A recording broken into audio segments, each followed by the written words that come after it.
స్వామివారి స్వయంభూమి రుద్రాక్ష స్వరూపంతో ఉంది. స్వయంభూగా వెలిసాడు సంగమేశ్వరుడు. జగన్నాథైనటువంటి అమ్మవారు కామాక్షిదేవి ఇక్కడ శంకరాచార్యుల వారు ప్రతిష్టాపన చేశారు కామాక్షిదేవి.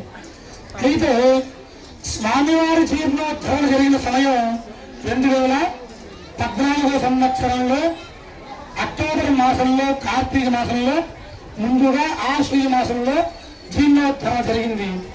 అప్పటికి చైర్మన్ గారు కొండ్రెడ్డి కబీశ్వర రెడ్డి గారి ఆధ్వర్యంలో, అలాగే వారి కమిటీ బృందం కదిగాల సత్యనారాయణ గారు, కదిగాల వీరభద్రయ్య గారు వీరందరూ కలిసి అత్యద్భుతంగా స్వామివారి మహాకుంభాభిషేకం జీర్ణోద్ధరణ జరిగింది. ఆనాడు జీర్ణోద్ధరణ కుంభాభిషేకం జరిగి సరిగ్గా ఈ సంవత్సరంతో పుష్కరము 12 సంవత్సరాలు 12 సంవత్సరాలు కలిపితే ఒక పుష్కరము.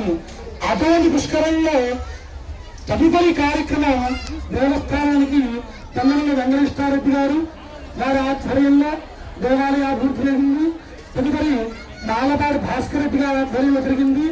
ఈ 3 తరాల పుష్కర కాలంలో తమిళ వీరరామరెడ్డి గారు ఎంతో ఈ 12 సంవత్సరాలు సంపూర్ణం చేసి వీరి హయాంలో 3 చైర్మన్లో నేను 12వ వార్షిక బ్రహ్మోత్సవం ఈ రోజుతో సంపూర్ణం.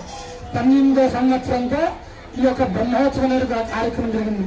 చూడండి, సంగమేశ్వర స్వామి ఎంతో పుణ్యఫలం ఉంటేనో ఆయన యొక్క సంపూర్ణానుగ్రహం ఉంటేనో ఇక్కడ 12 సంవత్సరాల సుదీర్ఘకాలంలో స్వామివారి సేవా కైంకర్యాలు ఇటు చైర్మన్లు ఇటు అర్చకులు చేసే అవకాశం రాదంటారు.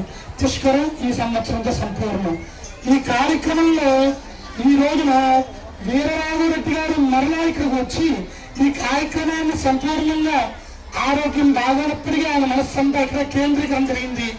ఆయన లేని బ్రహ్మోత్సవం నేను చూసా. ఈ రోజు ఆయన వచ్చి కూర్చున్నారు. స్వామివారు రప్పించుకున్నారు అన్నమాట.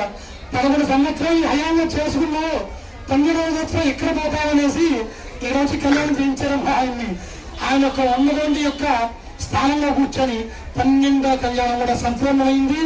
ఈ సంవత్సరంలోనే భక్తుల సహాయ సహకారాలతో, అలాగే ఉభయకర్తల సహాయ సహకారాలతో, గ్రామస్తుల సహాయ సహకారాలతో అమ్మవారికి 124 సంవత్సరాల తర్వాత అమ్మవారి జీర్ణోత్తర మహాకుంభాభిషేకం మొన్న శ్రావణ మాసంలో చేశాం. అందుకే ఈ 2026 సంవత్సరం అనేకగా స్వామివారి దేవాలయం ఎంతో అభివృద్ధి అయ్యి ఈ రోజున మాజీ చైర్మన్ పల్లెమల్లి వెంకటేశ్వరరెడ్డి గారు ఈ బ్రహ్మోత్సవాలు వెనకబడిన బ్రహ్మోత్సవాలు కొరత లేకుండా